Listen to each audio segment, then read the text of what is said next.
Bismillah, alhamdulillah, salatu wassalamu ala rasulillah wa ala alihi wa ashabihi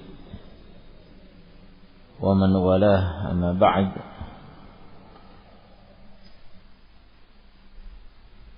Sudah dijelaskan panjang lebar tafsir wa may yattaqillaha yaj'al lahu makhraja ويرزقه من حيث لا يحتسب، يعني يرزقه من حيث لا يحتسب. Kalimat ini diatofkan, digandengkan kepada yaj'al lahu makhraja. Di barang siapa bertakwa kepada Allah, beramal dengan ikhlas dan ilmu, dalil, mutaba'ah sesuai ajaran Nabi sallallahu alaihi wasallam. Dan mana ikhlas sudah dijelaskan, beramal dengan niat untuk mendapat balasan akhirat dari Allah Subhanahu wa taala, karena amal ibadah itu adalah amal akhirat, amal yang diinginkan dengannya akhirat, bukan dunia. Jadi niatkan untuk mendapat balasan dari Allah di akhirat, bukan balasan dunia. Tetapi bersama dengan itu, bersama dengan itu Allah menjamin dunia mengikut. Allah menjamin dunianya. Dunia mengikut dengan sendirinya. Yang penting jangan niatkan dunia, karena jika niatkan dunia jadi syirik. Termasuk syirik kecil seperti riya. Niatkan akhirat, balasan akhirat. Adapun meniatkan dunia meskipun mengharap dari Allah, tapi balasan dunia yang diinginkan, itu syirik kecil yang telah diterangkan.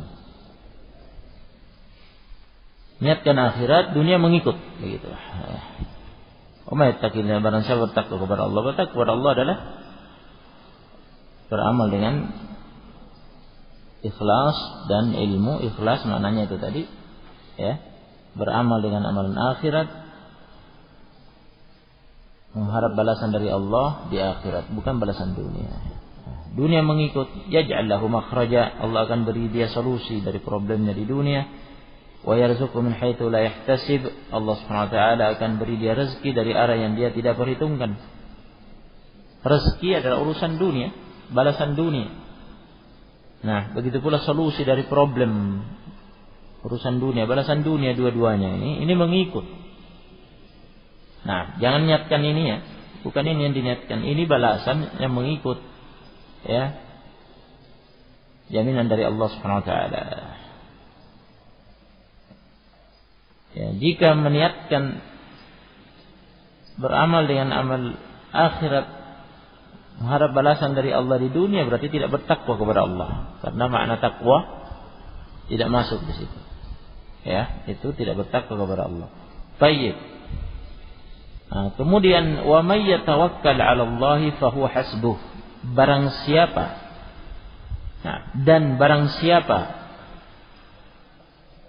bertawakal kepada Allah. Man di sini sama dengan man pada man yattaqillah.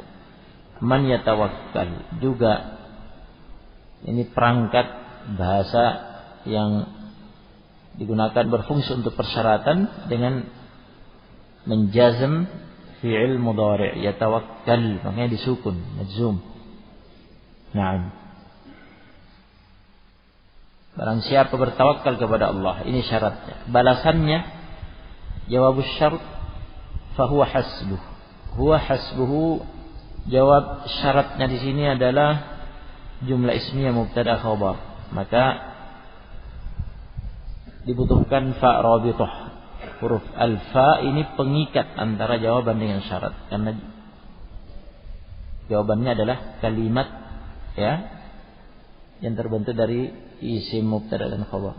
Fa huwa hasbu, maka dia Allah, huwa, dhamir ini kembali kepada Allah.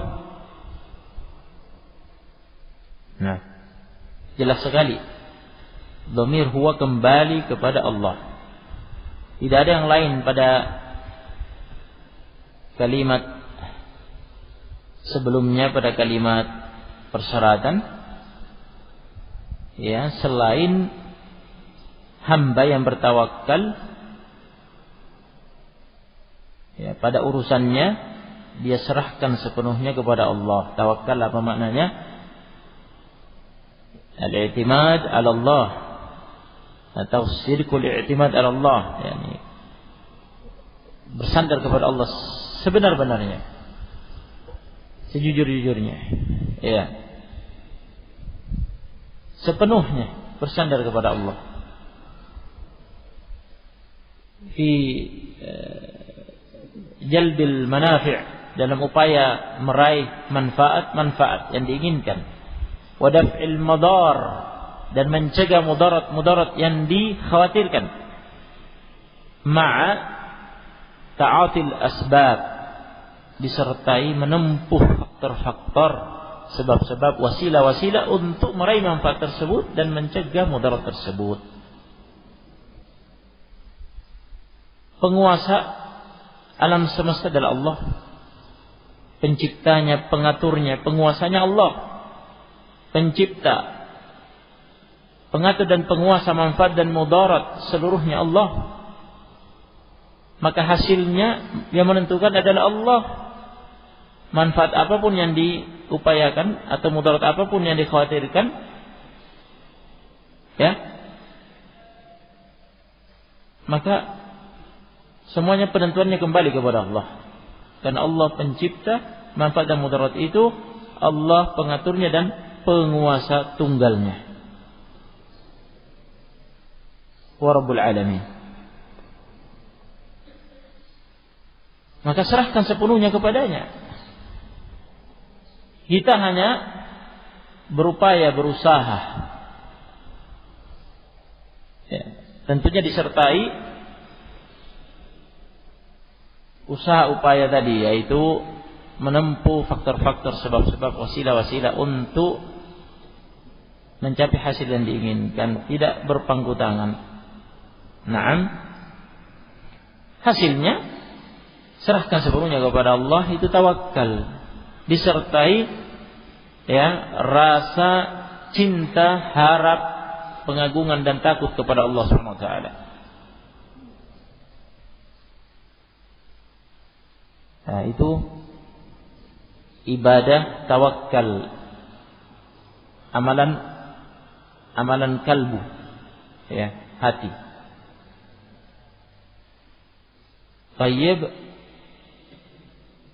barang siapa bertawakal kepada Allah, tidak kepada selain Allah, bertawakal kepada selain Allah, syirik akbar. Karena tawakal adalah ibadah. Tadi disebutkan amalan hati, amalan qalb min a'malil qulub.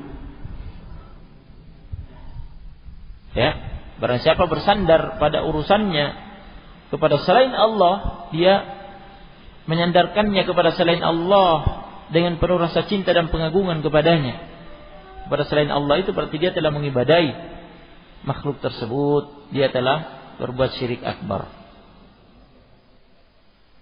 Ya, yang berarti dia menyetarakan makhluk itu dengan Allah. Dalam hal makhluk itu juga punya kuasa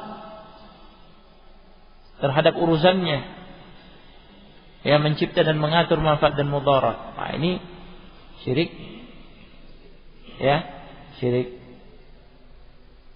akbar dari sisi rububiyahnya itu tadi. Nah, dan dari sisi uluhiyahnya dia telah melakukan penyembahan, menyerahkan ibadah kepada selain Allah yang punya rasa cinta dan pengagungan. Naam. Fahuwa hasbuh, maka dia yaitu Allah.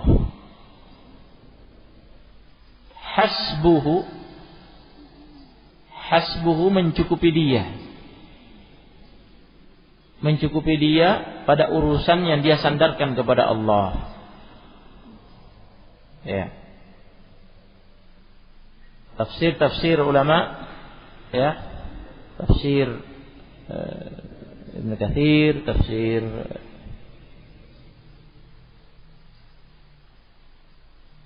Ibn Jarir At-Tabari tafsir Fathul Qadir, Zadul Masir Ibn Al-Jauzi, ya, Sa'di. Nah, semua menjelaskan fahuwa hasbuh ay fahuwa kafihi. Fahuwa kafihi.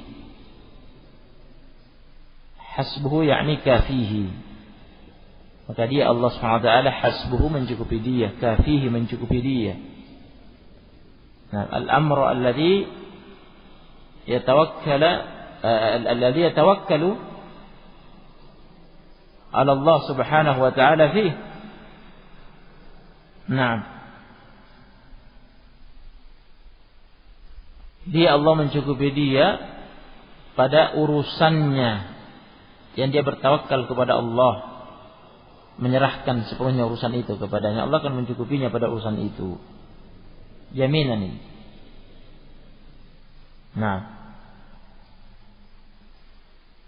ya, Sa'di misalkan kita baca, dan yang lainnya sama dengan ini yang kami sebutkan tadi, dan tafsir Ibnu Katsir,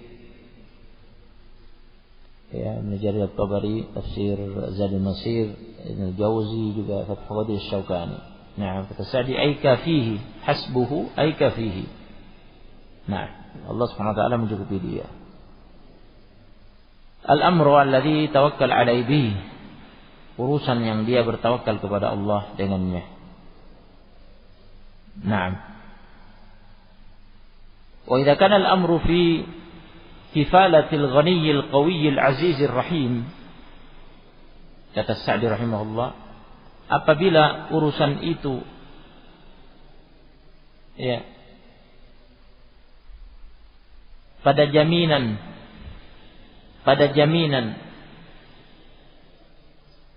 Al-Ghani yang maha kaya, Al-Qawi yang maha kuat, Al-Aziz yang maha perkasa, Ar-Rahim yang maha merahmati, ya, maha mengasihi hambanya dengan rahmatnya.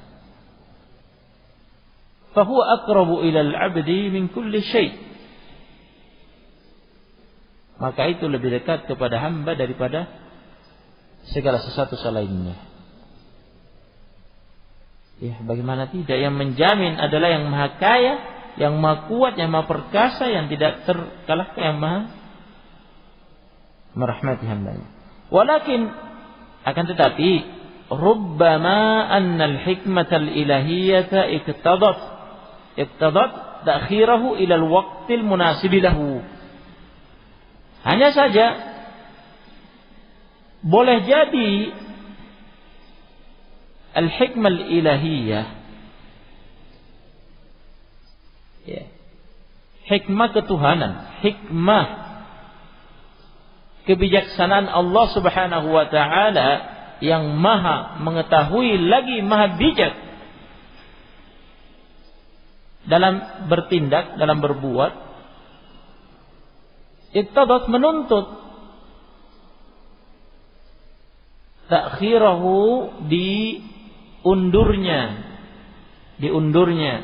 perkara itu ilal waqtil munasibi lahu, ke waktu yang sesuai momennya. Jadi jangan berputus asa. Ya, kenapa ini urusannya kok seperti ini? Mana ini kok hasilnya seperti ini? Ya. Jangan putus asa. Yang penting sudah bertawakal kepada Allah, sudah diserahkan kepada Allah, tinggal tunggu, ya, hasil. Bahwa hasbuh, Allah SWT akan mencukupi dia pada urusannya itu. Hanya saja Allah SWT punya, ya, kebijakan. Allah, ya, Al-Maha Bijak, Al-Hakim. Nah, boleh jadi tadi kata Sa'di, hikmah Allah menuntut diundur, ya, tercapainya urusan itu ke waktu yang sesuai momennya. Maka ya, jangan putus asa. Yang penting sudah berupaya, berusaha semaksimal mungkin, menempuh faktor-faktor semaksimal mungkin, ya, berikhtiar semaksimal mungkin dengan menyerahkan segala hasilnya kepada Allah Subhanahu wa taala. Wa may yatawakkal 'ala Allah fa huwa hasbuh, sudah ada jaminan. Jangan khawatir. Ya, oleh karena itu Allah Subhanahu wa taala melanjutkan yang mengatakan innallaha balighu amri. Sesungguhnya Allah balighu amrihi, mencapai urusannya. Mencapai urusannya.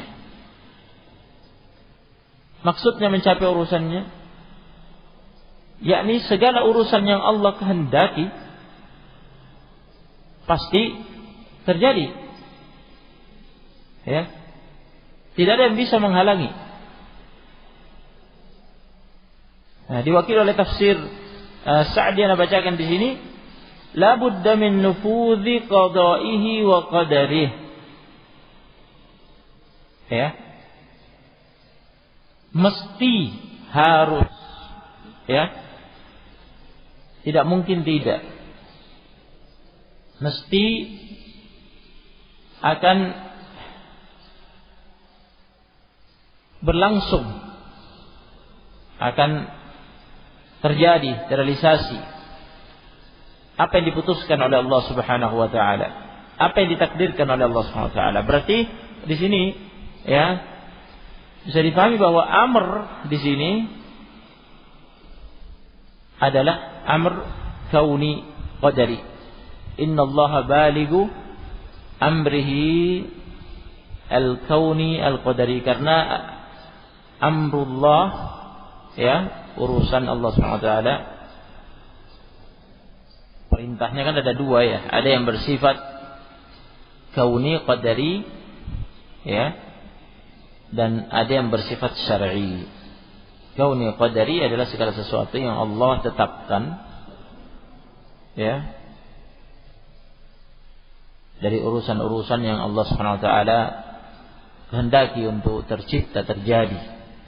Allah takdirkan itu. Ada punya sifatnya syar'i, segala urusan yang Allah Subhanahu wa taala perintahkan sebagai syariat. Nah, urusan yang terkait dengan urusan takdir maka mesti, ya, masya Allah kan, apa saja yang Allah kehendaki pasti terjadi. Nah, innallaha balighu amri, Allah mencapai urusannya. La bud min nufudhi qada'i wa qadari, ya, mesti terjadi apa yang Allah putuskan, apa yang Allah tetapkan, apa yang Allah takdirkan. Jadi jika Allah Subhanahu wa taala, ya, menghendaki hal itu dicapai oleh seseorang, ditakdirkan oleh Allah, hal itu dicapai oleh seseorang, suatu manfaat mesti akan dia dapatkan, dan suatu mudarat, ya, mesti akan tercegah darinya. Maka ketetapan Allah, keputusan Allah, takdir Allah tersebut terhadapnya mesti akan demikian. Bagaimanapun sulitnya, setelah usaha upaya, dia tetap akan meraihnya manfaat itu. Bagaimanapun gentingnya,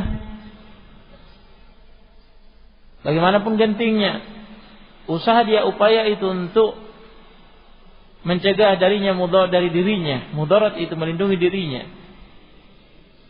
maka tetap dia akan lolos darinya.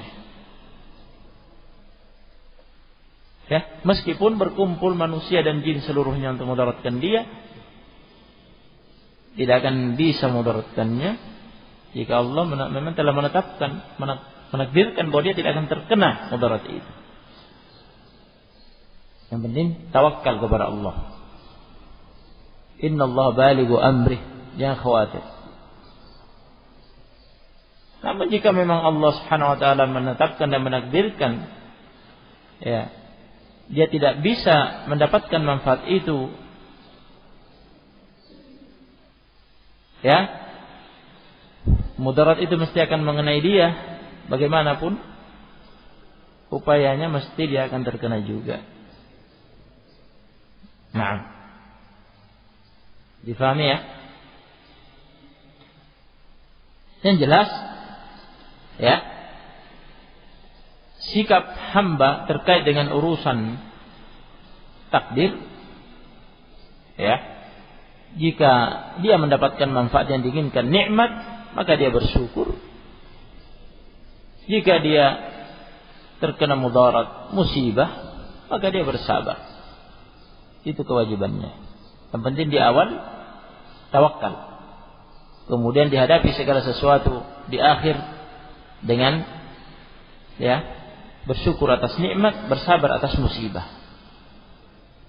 Dengan itu amruhu kulluhu khair, urusan hamba itu akan menjadi baik seluruhnya, sebagaimana pada hadis Nabi sallallahu alaihi wasallam, ajaban li amril mu'min amruhu kulluhu khair wa laysa dzalika illa lil mu'min. Sungguh menakjubkan urusan seorang mukmin, urusannya semuanya jadi baik. Ya. Dan itu hanya dimiliki oleh seorang mukmin. Jika dia dapat nikmat bersyukur, dia dapat musibah bersabar. Baik. Kemudian Allah menutup, qad ja'alallahu likulli syai'in qadra. Sungguh Allah telah menjadikan likulli syai'in ya, untuk segala sesuatu qadran. Qadran. Sungguh Allah Subhanahu wa taala telah menjadikan untuk segala sesuatu masing-masing sesuatu yang Allah tetapkan itu ada kadarnya masing-masing. Nah, kadar di sini tafsirnya apa? Dalam tafsir Ibn Jarir At-Tabari, Jami'ul Bayan fi Ta'wilil Quran, ditafsirkan ajalan, kadar waktu, ya, ada kadar waktunya, yaitu ada batas akhirnya, talak, ya, iddah, nah, itu semua ada masanya, ada kadar waktu yang ditetapkan sebagai ajal, batas akhir masanya. Tidak terus menerus seorang suami ya bisa mentalak istrinya sampai 1000 kali dia talak, ya sampai 100 kali, sampai 10 kali, sampai 5 kali, ya tidak, ada ajalnya, ada batas akhir. Hanya sampai berapa? Sampai 3 kali. Kesempatan pertama talak 1, ya, masih talak raj'i. Ya, bisa dirujuk di masa iddah. Ya. Ya kan? Itu makna talak raj'i. Yang kedua, jika dirujuk kemudian lanjut, ya, kembali lagi suami istri, ditalak lagi, jatuh talak 2, masih talak raj'i, masih bisa dirujuk di masa iddah. Jatuh talak yang ketiga sudah bukan talak raj'i tapi talak bain, bainunah kubra, perpisahan besar, langsung putus, bukan lagi suami istri, langsung harus pisah rumah, tidak ada nafkah, ya, tidak bisa rujuk masa iddah. Hatta habis masa iddah tidak bisa dinikahi lagi kecuali dengan syarat. Adapun tadi talak 1, talak 2, jika masa iddah lewat bisa dinikahi. Ya, bisa dinikahi kembali dengan akad yang baru. Dan setelah dinikahi, hitungan talak itu masih terhitung, bukan berarti dimulai lagi dihitung dari 1. Misalkan talak 1, ya, ternyata habis masa iddah, kemudian menikah lagi dengan akad yang baru, bukan berarti berhitung talak dari awal lagi. Jadi kalau ditalak setelah itu baru 1 lagi, enggak. Talak itu sudah terhitung. Jadi meskipun dengan pernikahan yang baru, maka kesempatannya tetap tinggal 2. Yang 1 itu tidak gugur. Nah, begitu. Ya. Begitu pula talak 2, habis masa iddah masih bisa dinikahi. Berarti sudah 2 kali. Hitungan jalan terus. ditalak lagi setelah itu, talak bain, bainuna kubra, perpisahan besar, langsung pisah, tidak ada nafkah, tidak ada tempat tinggal, tidak ada hubungan, langsung jadi orang lain, ya, tidak bisa dirujuk di masa iddah. Setelah lepas masa iddah tidak bisa dinikahi, kecuali mantan istrinya itu dinikahi dulu oleh laki-laki yang lain, kemudian terjadi hubungan, ya, dua syaratnya, dinikahi laki-laki lain dan pernikahan itu, pada pernikahan itu terjadi hubungan, ya, suami istri. Kemudian setelah itu ditinggal mati atau ditalak juga oleh, ya, suami yang kedua itu, baru setelah itu dia bisa lamar untuk dia nikah lagi, bisa setelah itu. Nah, itu hitungannya baru mulai lagi kalau itu. Nah, berarti start lagi hitungan talaknya. Jadi likulli syai'in qadra ajalan, talak ada ajalnya, ada batasnya. Begitu pula masa iddah ada batasnya, ajal, batas akhir sampai berapa? Ya, sampai 3 kali salasat quru yang haid, ya, sampai haid yang ketiga. Suci dari haid yang ketiga berakhir masa iddahnya. Jika dia tidak haid, apa masa iddahnya? Jika dia hamil, apa masa iddahnya? Ayat setelahnya nanti pelajarannya. Nah, begitu pula yang lainnya. Segala sesuatu ada kadar waktu yang ditetapkan oleh Allah sebagai batas akhir ajal, la yuqaddam wa la yuakhkhar, tidak bisa dimajukan, tidak bisa diundur. Nah, ya. Jadi dengan ini bisa kita pahami suatu urusan yang kita inginkan, ya, manfaat yang kita inginkan, mudarat yang kita ingin cegah. Nah, kita bertawakal kepada Allah. Innallaha balighu amri, qad ja'ala Allah likulli syai'in qadra. Apa yang kita capai dari usaha kita itu tidak akan melampaui waktu yang ditetapkan dan tidak akan melampaui ukuran yang ditetapkan, dan juga tidak akan kurang dari waktu yang ditetapkan dan tidak akan kurang dari ukuran yang ditetapkan. Nah, mesti seperti itu. Barakallahu fikum. Tuntas, alhamdulillah tafsir ini, sehingga berikutnya insyaallah kita bisa lanjut ke tafsir ayat yang keempat yang akan menjelaskan tentang masa iddah, ya, jenis wanita yang masa iddahnya bukan haid karena tidak haid. Nah, dan begitu pula masa iddah wanita yang hamil. Barakallahu fikum. Naktafi bihadzal qadar, jazakumullahu khairan. Subhanallah bihamdika asyhadu an la ilaha illa anta astaghfiruka wa atubu ilaik.